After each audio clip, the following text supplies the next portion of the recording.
Morning, everybody. This is the Balance presentation. Balance is a great green tea that we're going to experience today. And it's part of a whole series because last week we did Essence. And all of you remember Essence isn't a green tea, it's a raw black. However, having said that, it's processed similarly to a green tea and then aged. And then it goes through fermentation and other processes during the course of aging. It takes 70 years to complete everything, 30 to 70 years, I should say. Balance, on the other hand, is ready to go right away. So this will be an easier session from that perspective. So let's talk a little bit about what's upcoming. First off, the shop is closing on Monday. So Monday through April 19th, we will not be here.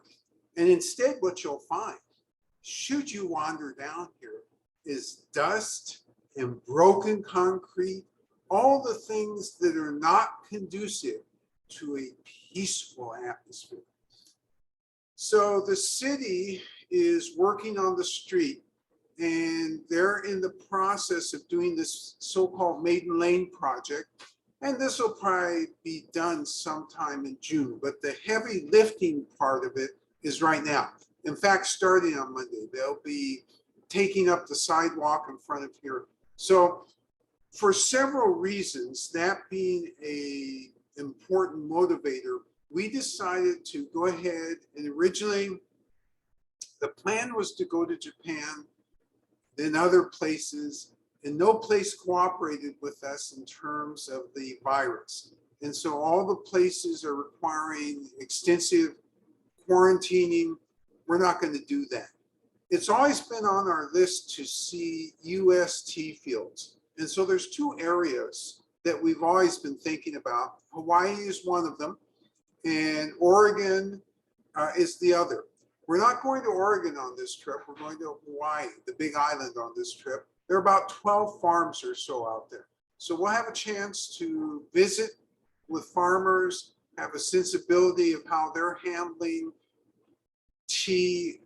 And what we're sure of is, from a processing standpoint, it's not the same or not equivalent in terms of experience as the Chinese farmers. That we're sure of, at least from the tea that we've tried from there. So we'll see if any of the other farmers are a little bit further along.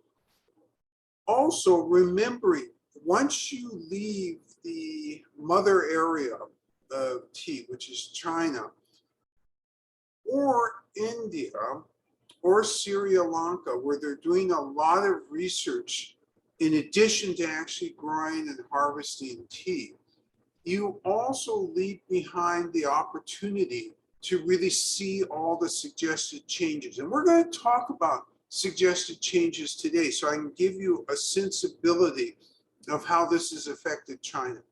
So let's start in with that.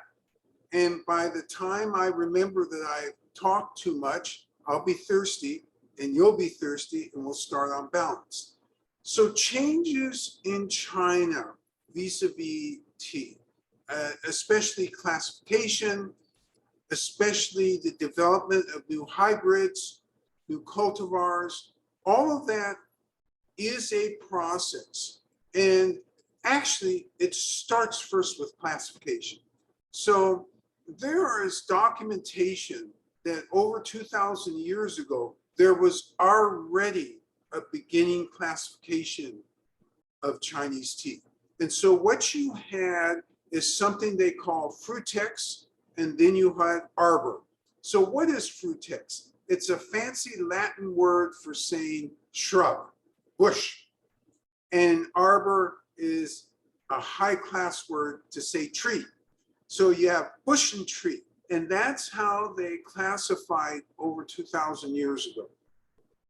Over time, of course, they developed better classifications, and they also developed ways to start to develop new hybrids. And so essentially, by the time you get to the Tang Dynasty, they're already doing some experiments with that.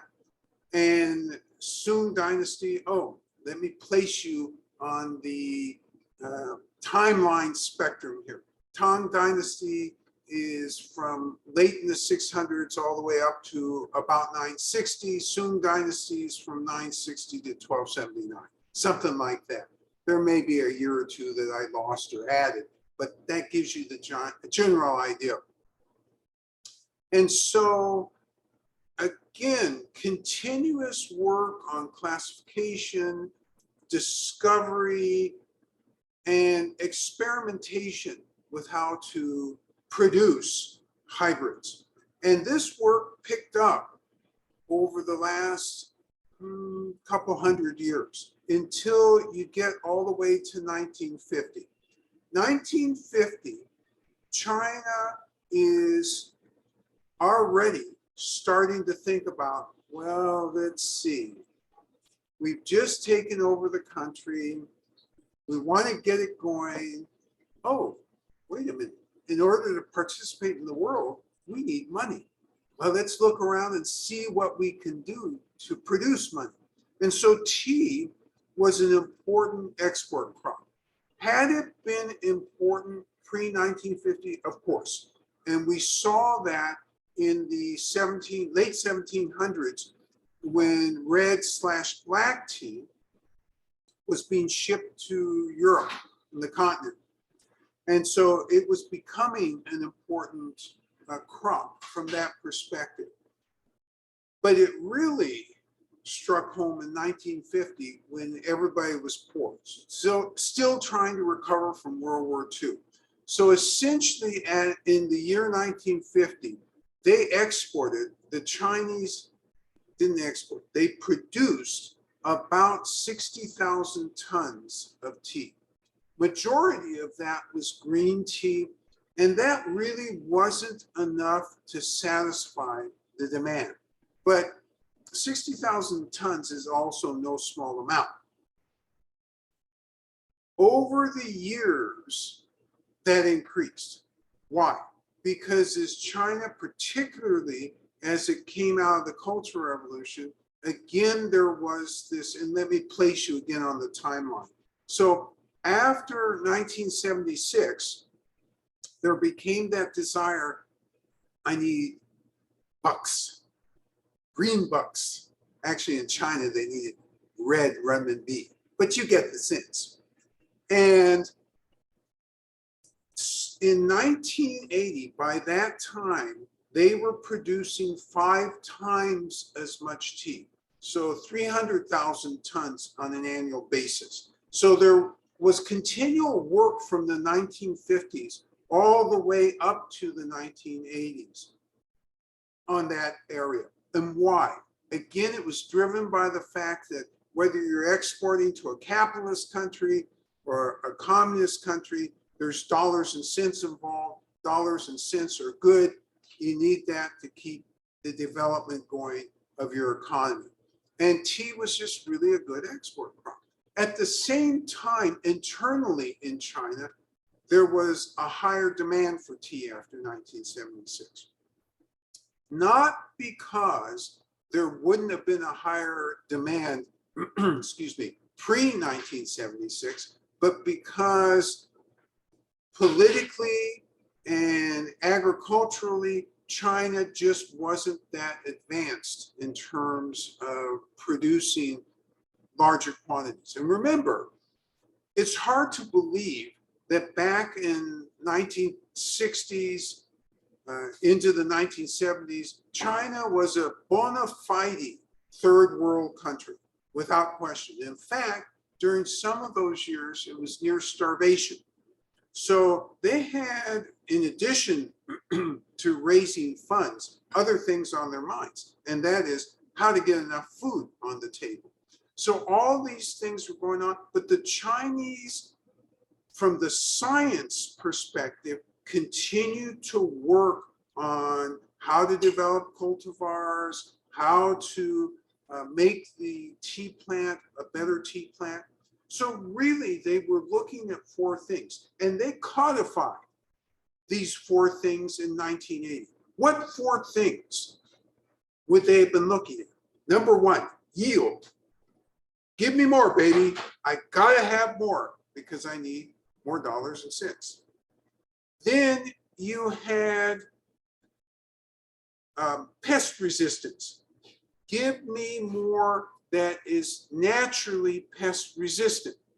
And in a minute, this is going to be important because I'm going to describe to you why this kind of made a shift in the whole way of doing hybridization. This is very critical.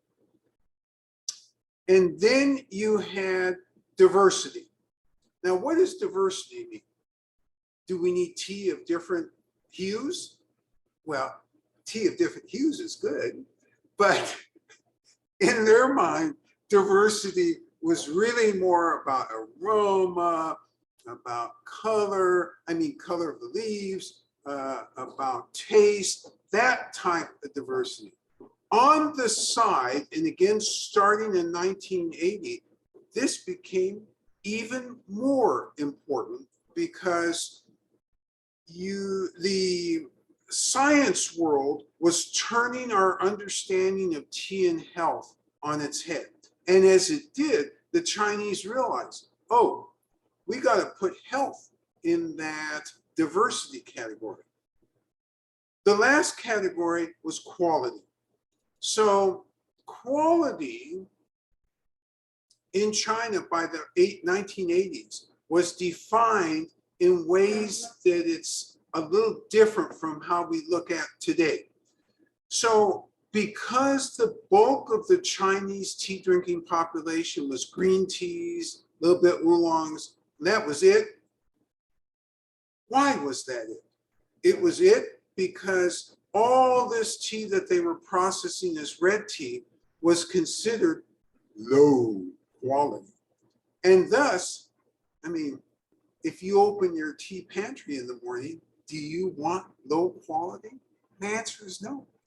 But in the 1980s, so specifically starting around 1984, they realized, wait a minute, we don't have to make low quality red tea. We can make high quality red tea as well as the great quality green tea that we have. And so that started a semi-revolution in several different ways of thinking about how to develop tea. So all along since the 1950s, you have had tea institutes. They're research institutes in all the important tea growing regions in China. These institutes are responsible for galvanizing and collecting the scientists who can make it happen in terms of development of hybrids and other cultivars. In the beginning, so not that beginning, in the beginning of this movement, there was the thought, and this goes all the way back to the 50s, hey, let's hybridize these seeds. This work with seeds. The only problem with that is what we know about ancient trees and seeds. Let's think about this. And actually in ancient trees, we wouldn't call it a problem. We call it a blessing. In a minute, I'll explain why it was considered a problem.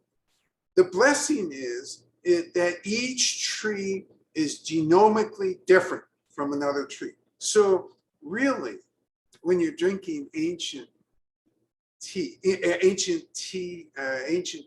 tea, you're drinking a blend, aren't you?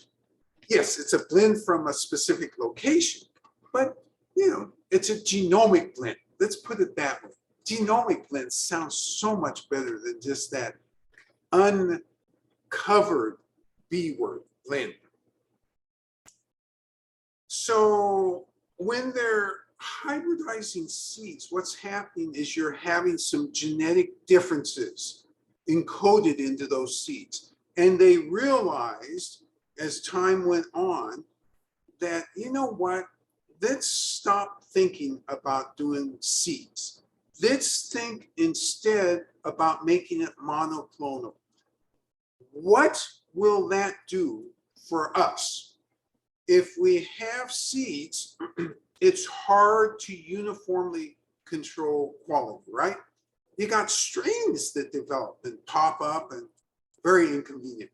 But if it's monoclonal, year in and year out, it's the same darn thing.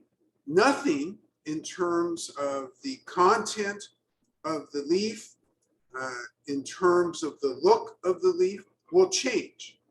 Now, for those scientists among you who are about to raise your hand and say, well, wait a minute, what about epigenetic factors like terroir and so forth? I acknowledge, of course, those bring changes, and the farmers were smart enough to understand those changes and use those changes to their benefit to produce very high quality tea. But I'm talking about genomically, they're identical.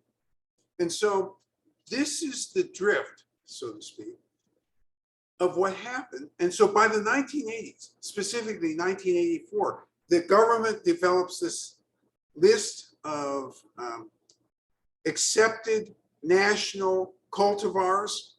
And at that time, there were, I believe, 122 of them. Don't be misled by this, because I've told you all along, 7,500 plus varieties. I'm not going to change that statement because it's still a true statement. But how did I modify this? Nationally approved cultivars. So there's a difference. And all of this, by the way, as I'm beginning to get thirsty, is going to relate back to balance, because balance is not a nationally approved cultivar. It's on its way, working its way up the chain to become a nationally approved cultivar. It's a small varietal that has turned around the lives of many villagers on the border of Hunan and Hubei. Now, you notice this morning, I was up early, normal. I sent you a map, and that map was of Hunan, because that's all I had to show you. And if you go to the top of that map, you'll see a place called Wulingyuan. So let me spell that for you. Wulingyuan. Now you find that place at the very top between the border between Hunan, and just let your finger drift slightly up into Hubei and slightly to the left, a centimeter or so to the left. And that's a mountainous area in Hubei where the bulk of the population, let me give you numbers. We're Westerners, we love numbers. 36% of the population was living below poverty level. And so as years went by, in the 2000s, a scientist worked on developing a cultivar that he thought would be really good for this particular area. And they went through years of research. So actually the research started in the 90s, and actually they started growing and producing in the around 2012, something like that. And balance is one of the results of this experimentation. And for a local varietal, this thing is a huge hit. And people come from other places, like Montclair, California, to find these type of varietals because it's that much of a hit. By the way, most of that area's peasants have left the poverty level. That is how tea and wealth of China overall and wealth on an individual basis are tied together, because tea is a wonderful cash crop. And if you get it at an appropriate level, especially in this day and age when people are willing to pay for all the work that goes into it, as a farmer, you get a great result. Nothing makes me feel happier than when Xiaobei and I travel through the countryside and see all of these houses that are bigger than both of ours, and when you go into them and you see all these antiques in the houses. What that means is that particular crop has been a big success, and the peasants are getting, rightfully so, great benefits for all the hard work that they put in. All right, I'm sufficiently parched and thirsty that even though I'd still like to go on this digression, and I have pages and pages of digression to go, I think that you would rise up en masse and toss me out. So, and even worse, the tea master would toss me out before then. Without further ado, let me bring the wonderful, thirsty, and beautiful tea master. Don't forget beautiful, never. Beautiful. Yeah, I'm beautiful. Of course, I read it. So yeah, let's do it. Yeah, we do balance. It's green tea. So my glass is beautiful. So same.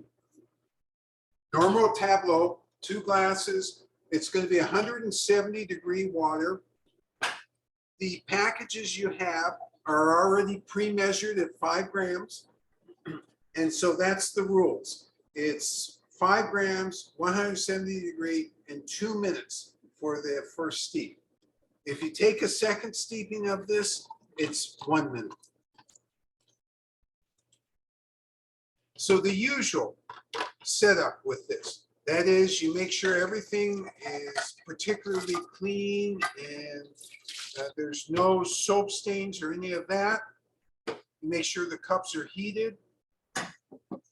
It matters for all teas, but green teas in particular, you can detect weird aromas, weird tastes more easily than, say, in a fermented tea or in a strong cliff tea. So it's more important than ever to make sure that these glasses really are the best they can be in terms of no aromas, in terms of cleanliness. All right. So the tea master is drawing 100. Here, this particular water tower is set up at 175. So she's going to draw the water, dissipate the steam, and in quotes, structure the water, aerate it, get it ready for the steeping process.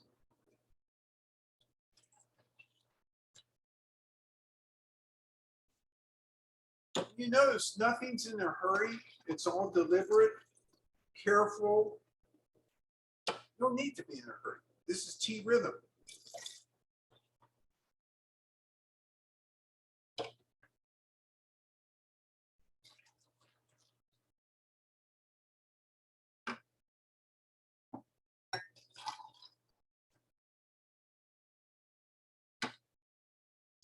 And Xiaobei continues to dissipate until she feels that that water is close to 170.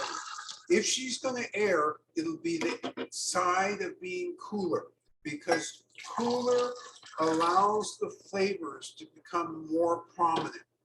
They are not flattened. When you brew hotter, you flatten the flavors insofar sometimes as you can't even taste the same flavors as when it's cooler.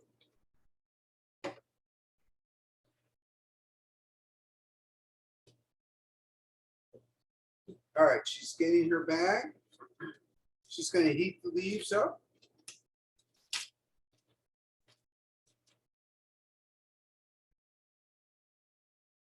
One more time for the water dissipation, steam dissipation, that is.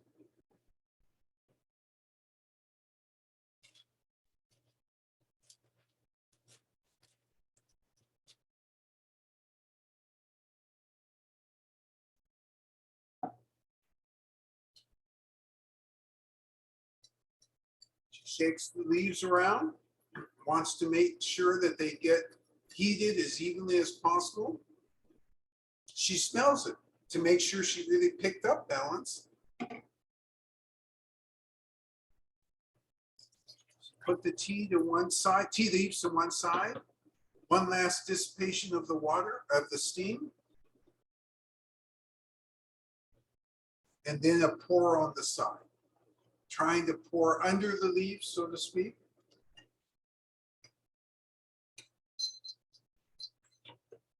The application of 2 minutes. And the picture of the leaves swirling around. And you notice in this one, and everyone is different, and that has to do with not only the varietal itself, but it also has to do with how the proportion of the leaves to the buds. This, of course, is a spring pick.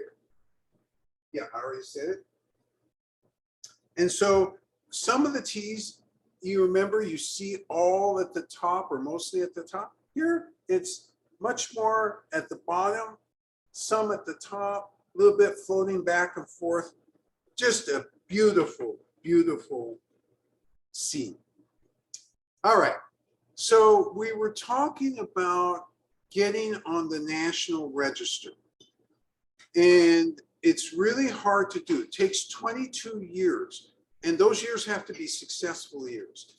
And basically, you start out with the local area, and that's usually a 2-year process. Then you go to a provincial process, which is usually 5 years.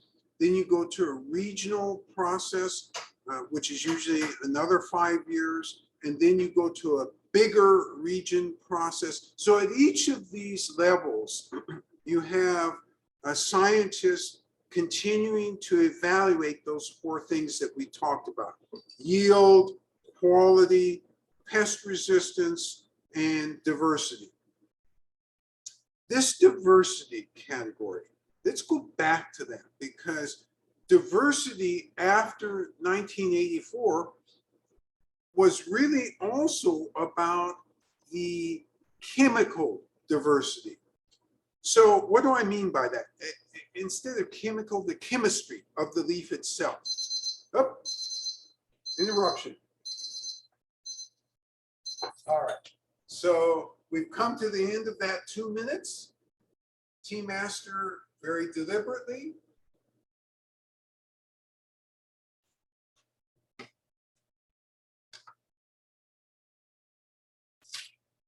separates the leaves from the tea liquor.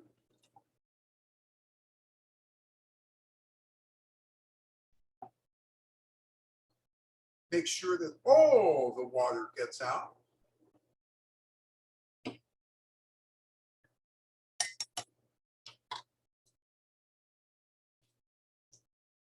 Take a look at that hue. Isn't that beautiful?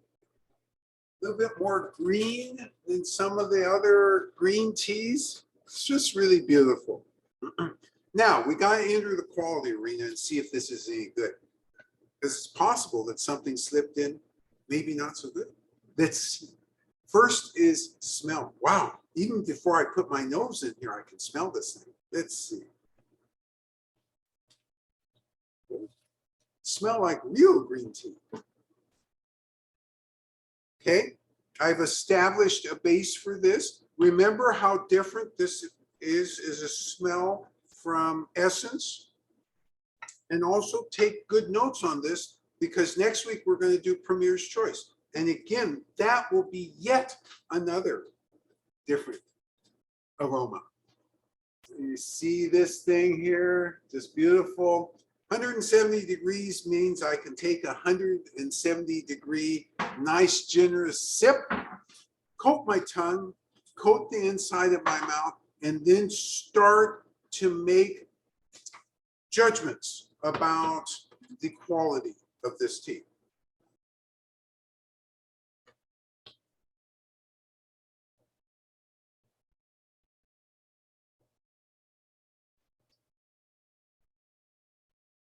So what type of judgments are we going to make?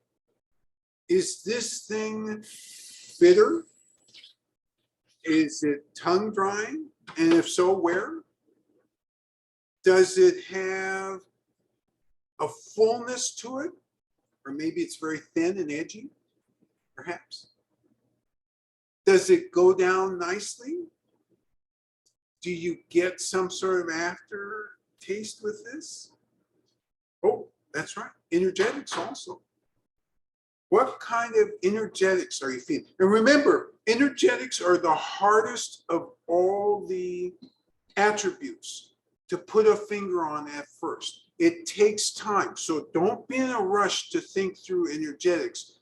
I just trigger your mind to have that as running in the background while you're going through this tea.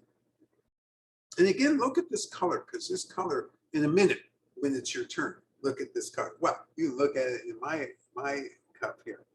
Now, I'm going to take a second sip.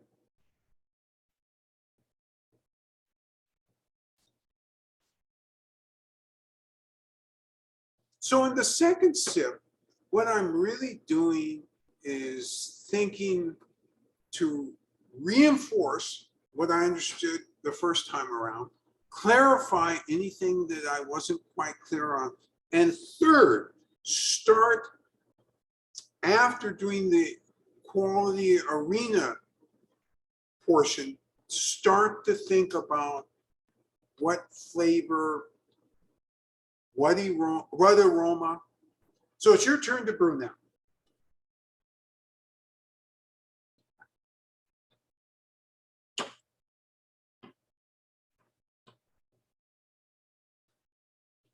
So going through the same procedure, make sure that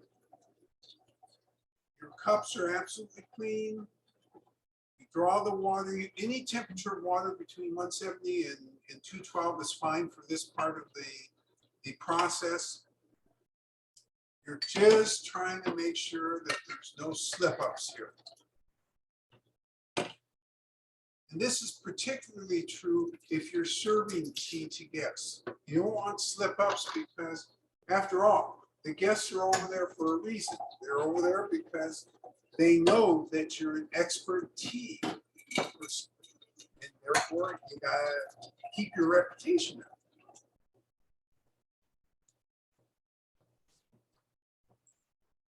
And actually, I should have been more precise.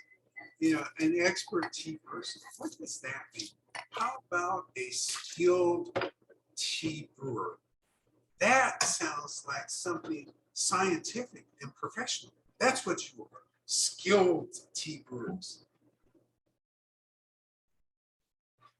All right, now you're going to dissipate. I think we're at the dissipation stage. Oh, yes, we are.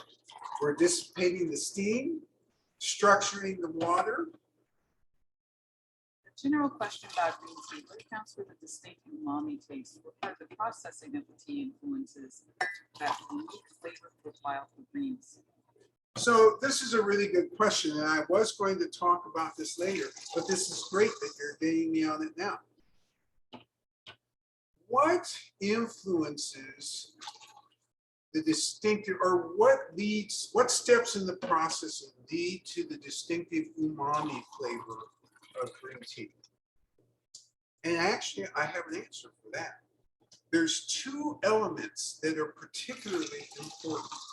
And the first is the denaturing, the green tea enzyme, and denaturing the oxidation enzyme.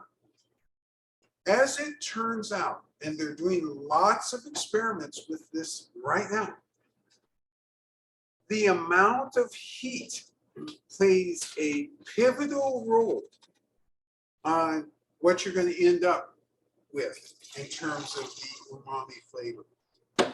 What sort of heat? Am I talking about the heat when you pick the tea?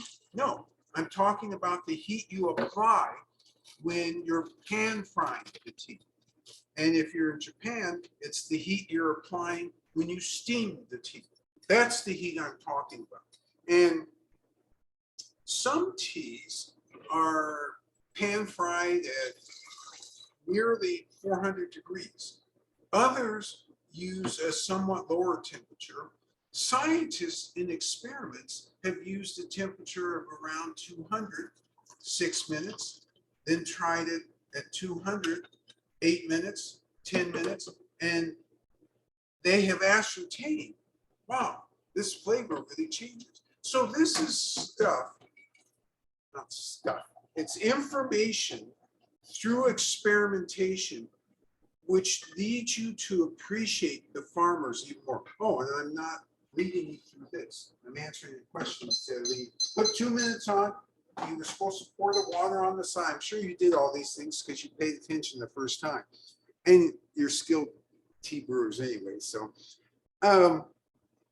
so as it turns out, that step is very important in terms of determining what that flavor profile is going to be. And when you think of the steps, so you got picking, short withering, and I mean usually well under an hour. Then you've got the apply the heat. If you apply the heat and roll at the same time, it's a tea like Dragon Well. It's usually needles only or the buds only. If you roll afterwards, it usually means that there's a leaf or two attached to the bud, and therefore you're doing a separate rolling process. So you notice it isn't rolling, it's the heating in this particular case. Now, if you talk about raw blacks, that rolling turns out also to have a huge influence. But we're not talking about raw blacks today, we're talking about green. So it's the heating, and then afterwards, that final bake as you're reducing the moisture level. And your question might be, well, wait a minute. Everybody's got to do the final bake because customs won't allow tea out without, it being at a certain percentage of moisture in the leaf. A fair question. However, think about it this way.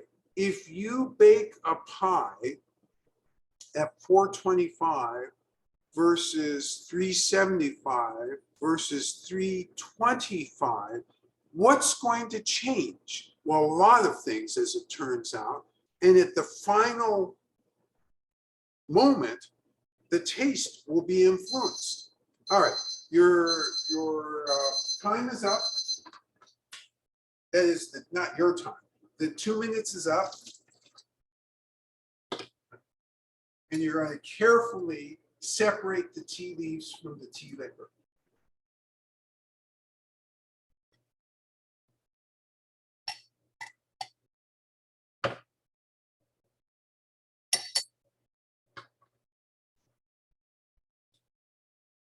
Yours should look like that.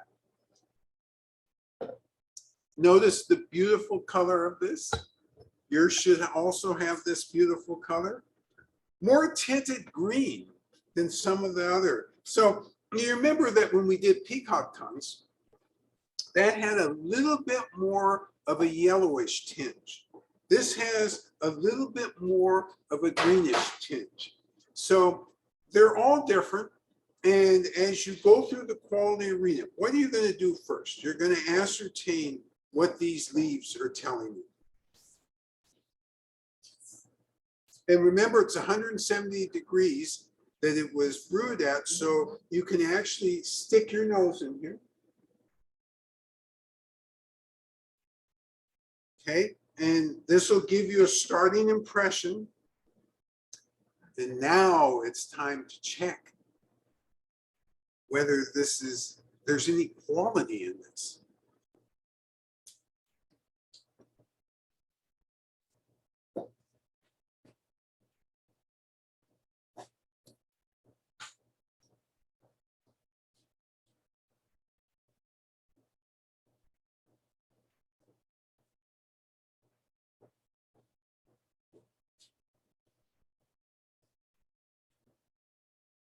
Remembering that you're going to have energetics running in the background so that at some point that will pop up as something that you address.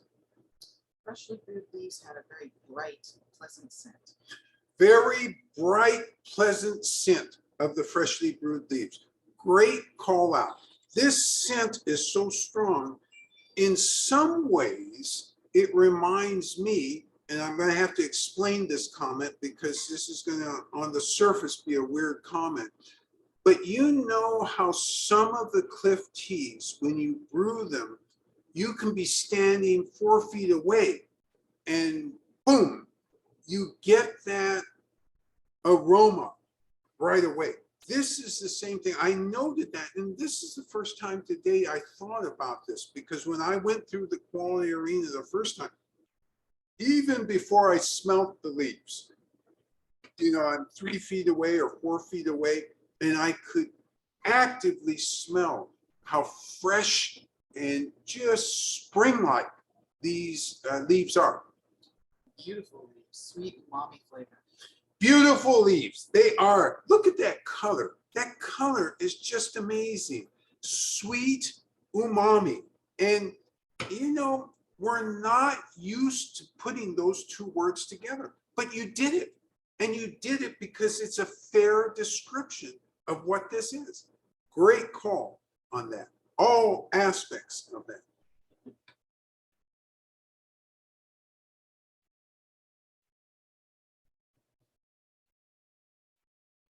This probably sounds weird, but the heated dry leaves smell almost like warm milk to me versus the wet leaves, which gave me the umami impression. I like this comment a lot. And it just, this comment has a lot going on inside. So the commentator said, okay, I smelt the dried leaves when they were heated, and it had like a warm milkiness to it. And then once they're brewed and you smell afterwards, the umaminess comes right to the top and controls every single one of your neurons that are connected to your aroma tools, detecting aroma tools. And a freshness also. And a freshness, yes, both of those things. So you sometimes hear people describe teas as having a milkiness to them. And usually, unless somebody, and that's usually of the LCS class, unless somebody has sprayed something on, the milkiness actually does refer to more of that sensation, particularly either among the dry leaves or sometimes a sensation in your mouth. Those are the two things. And milky is a fair term. You're going to find, by the way, we're continuing, and I think this project will last forever. We're continuing to work on the website. I don't like that it's lasting forever, but that's another question. And what we're going to do is give you the Chinese flavors by category. And I was struck last night as one of the categories actually uses the term milky. And so it's really nice to have you pick that up, especially when you're comparing the dried and the wet leaves. Great job.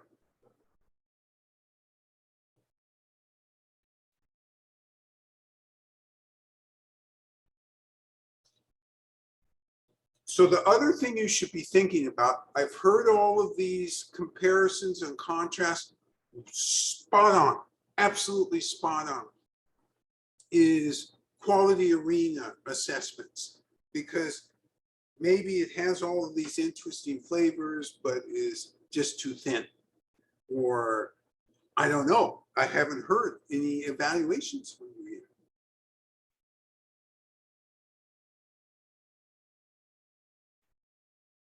And while you're thinking of those, go ahead. Well, energetics, this tea feels very grounding to me. It has a weight to it that reminds me of the town. Okay, so this particular commentator talks about grounding and a weight to it. This certainly does have a weight to it. And some green teas, particularly those that you sometimes describe as very fresh, they don't have the same weight. Now, this definitely has a freshness, and you've already addressed that, but this also has that weight to it, which means that that freshness is more deeply impressed on you as you go through it. And actually, again, all of you have really cottoned on to the umami, and that umaminess that just lasts through the cup, that's also connected to the weight. Yes. Mouth is juicy with the whole mouth having mild dryness. It doesn't feel thin at all. Maybe because of trichomes? Whole mouth is not dry, it's juicy, it has Mild dryness to the mouth, but still juicy. mild dryness to the mouth, but still juicy. And the questioner was reflecting on whether the trichomes would be affecting this mouthfeel. And obviously, trichomes do affect mouthfeel, but maybe not in the ways that we necessarily can assign a scientific descriptor to. In other words, so if you say, well, okay, there are 10,000 trichomes per square whatever, is that going to be different than 50,000 trichomes per square whatever? And the numbers won't correspond to that difference because there's so many compounds. So in general, as science has experimented with this, let me give you some numbers. I love those numbers because it'll impress you and make you think that I worked really hard. So in terms of volatile compounds, there's somewhere between 154 and 173 volatile compounds that are affecting this tea. How many non-volatile compounds are there? There are around 574 to 608. So science is trying to identify numbers like this. We're not there in terms of directly linking them to flavor. Where we are is grossly linking them to flavor. So what do I mean by that? More amino acids, you're going to have more sweetness. More polyphenols, you're going to have more astringency. So these type of, and by the way, trichomes relate to more polyphenols, don't they? So these do relate, and we're still going, not me, but scientists are still going through experimentations to try and narrow it down and give a more precise, give you tools for more precision. Yes. The flavor is very light with a bit of astringency on the tip of my tongue. I'm finding it very energizing. Okay, lots of stuff going here. Finding this tea energizing, it's very light astringency on the tip of the tongue. Love all of those comments. This tea, for me, is energizing. And it's energizing in a way that if I don't catch myself, I will drink through this in 2 minutes. That's not tea rhythm. That's tea gluttony.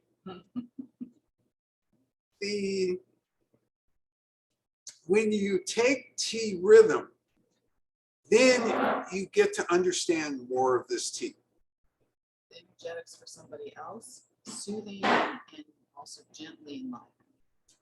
Okay, energetics for another commentator, soothing and gently enlivening. And I love this because remember, in general, when people come in here and say, I gotta, get my mojo together, how am I going to do that? Green tea. Green tea will typically, from an energetic standpoint, make you feel that enlivening feeling, and it'll make you more alert. So if you need that temporary alertness, go to green tea. You go to white tea, you'll get grounding, which is good. I mean, we all need grounding sometimes, but you're not going to get that same stimulation, that same sense of direct alertness. Somebody else also sums it up as calm yet alert, and another participant describes how the tea wraps around his tongue. And mommy's been called out. Doesn't have any harsh or grassy or hay flavors. Green tea with all the things that I like without the things that I don't like. And it feels like it gives me an extra sort of enveloping armor when facing the enemy. I love this comment, particularly having an enveloping armor when going out to battle. Who doesn't want an enveloping armor? The other part of these comments were definitely detects the umami without any of the flavors that sometimes turn people off. So sometimes the grassiness, sometimes some bitterness. This has everything without those detriments that you will detect sometimes in some green teas. And this is particularly so with this one.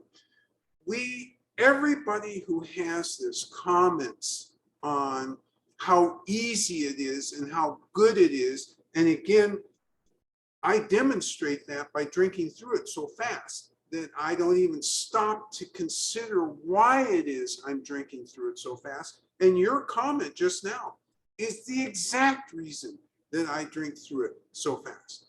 Possible slight warming or a hot flash. Possible slight warming or hot flash. Now we're in a realm where I don't dare hardly respond to this. I don't even, great comment. That's the right response. Great comment. Next. Another participant saying she's brewing a tad late. Wet leaves give a hint of a sweet corn aroma to her with the umami. So there's a sweet corn plus the umami for this other commentator. I am surprised you picked that up. I'm truly surprised you picked that up. And it's probably because you've had some of our yellow teas that you are able to have that sensation. Because today, when I was going through the initial quality arena, and when I took the second sip, all of a sudden, I did detect a hint of corn in this. And I didn't think anybody else would. So great catch on that. And yeah, I get what you're talking about. Umami with that just slightest hint of corn. All right. So as usual, oh, good. No, not as usual. I'm not over time. This is great. I get to go back in the weeds. Let's go back in the weeds because there's one thing in particular that I want to talk about. Diversity. I was just starting down that diversity path, and then we started doing our tasting. So diversity originally was really referring to aroma and flavor and chemical components within the tea leaf. Well, starting in 1984, they started to include as a consideration health. So why did health all of a sudden become such a concern? And a concern in the positive way. I don't mean negative way. Because in the West and in Japan, there started to be all this talk about catechins. What are catechins? What are they doing in the body? Why do the people in Okinawa live forever? How come? So you have all these repeated themes: green tea, long life, good health, over and over again. So science is really starting to delve into how everything might be interconnected. And believe me, I didn't use that word by accident.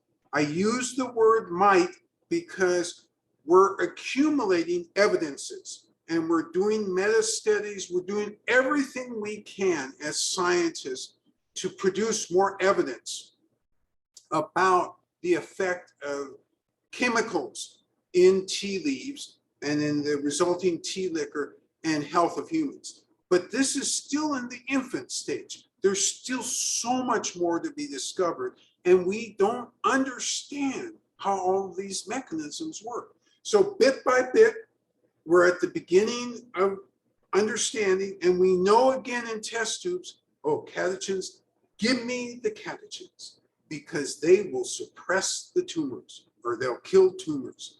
Specifically, epigallocatechin gallate, EGCG. That one in particular, which in green tea happens to be a fairly substantial portion of the catechins. There are 4 or 5, actually there's quite a number of other catechins, but that's the one that seems to be most bioactive. Remembering, of course, as we talk about this, you can always, and it's such a temptation to separate something that is obviously bioactive and say, oh, I got the solution. You take enough of these, you live forever. That's false. That's patently false. Everything's working in synergistic ways that we still don't understand. We're doing research and we're getting closer, but we still don't understand those. Yes. Question about future sessions. Since you'll be gone till the 19th, when will the next series start? Oh, so the questioner is wondering if we've thought ahead. And this is always good to ask the understudy, because the understudy frequently is not thinking ahead. It just so happens we have thought ahead in this case. There will be, the sessions will continue unbroken. So wherever we are on the, let's see, today's the 4th. On the 11th, no problem. On the 18th, no problem. We will still do sessions. And you're probably identifying the fact that I forgot to turn active the next starting session, the one that occurs after Premier's Choice. So I'll turn that active before we go. That'll either happen today or tomorrow. You'll be able to see it on the website and you'll see what session is coming up. Yes. Pleasant, lingering, still soothing aftertaste on this tea. Yeah, I'm glad we got to that. The commentator notes it's a pleasant, lingering aftertaste on this tea. There's nothing in this tea that, it's exciting in the beginning and wears off to unexciting at the end. It's not that way. It's exciting all the way through and very pleasant. And again, so drinkable that you frequently will find yourself just going through this and feeling that nice stimulation and, proceeding along, not realizing you've had this wonderful experience. A late taster says simply wow on that first sip. Exquisite taste, very sweet and delightful. And then somebody else is commenting this tea feels more gentle on their stomach than most other greens? Question mark. So one commentator says, wow, exquisite, wonderful taste to this tea, followed by a commentator who says they're not feeling the same impact on their digestive system that some green teas produce. And so actually, even though it's taking me forever to get through this diversity thing that I'm talking about, item that I'm talking about, one of the things that scientists are trying to do in regards to health is change through hybridization the chemical components of the tea leaves. And remembering that this has come to market relatively recently, obviously, it seems to me that part of what they've done is somehow blunted the way that it affects digestive system. Because I also noticed that this is really pretty gentle on the digestive system. And I don't think this is an accident of nature.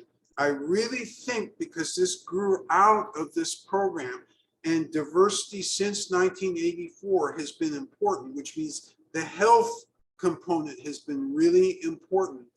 Health and, in terms of gentle on the digestive system, this also has to do with quality, doesn't it?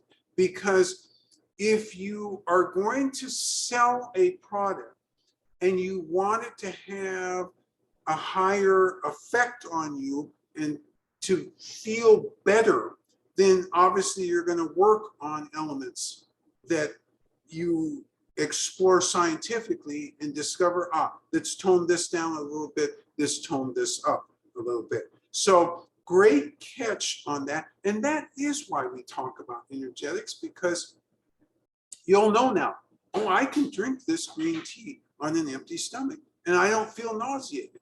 Whereas some of the traditional famous green teas, you just can't do that unless they've switched out the variety. Now, as it turns out, and I'm almost done because I'm sensing, oh yes, I'm sensing it just about over. In the Dragonwell area, in 1997, they introduced a new hybrid of that plant. And I suspect that they probably worked on all of these type of issues related to potentially how the original varietal worked on the system. So lots of magic going on. And again, that's why I went back to this diversity, because it sounds funny. Diversity in tea? What the heck does that mean?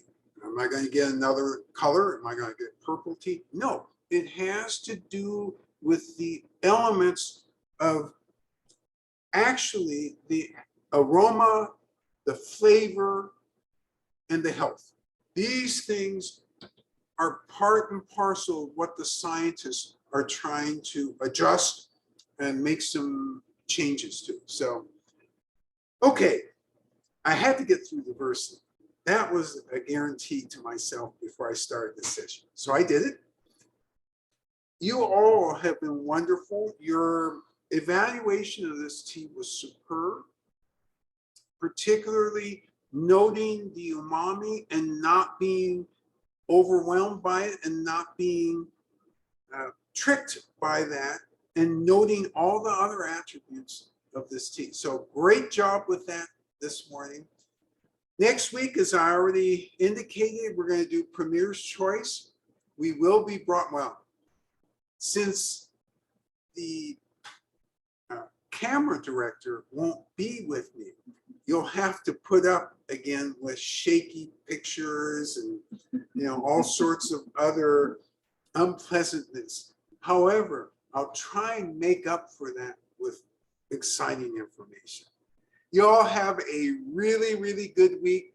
Don't forget we're closed. And if any of you are looking in your cupboards and you're finding that your favorite tea is running low and that you're nearing a tea emergency, today or tomorrow will be the last days to take care of that as a preventive. Have a great week. We'll see you next week. Take care now. Bye-bye.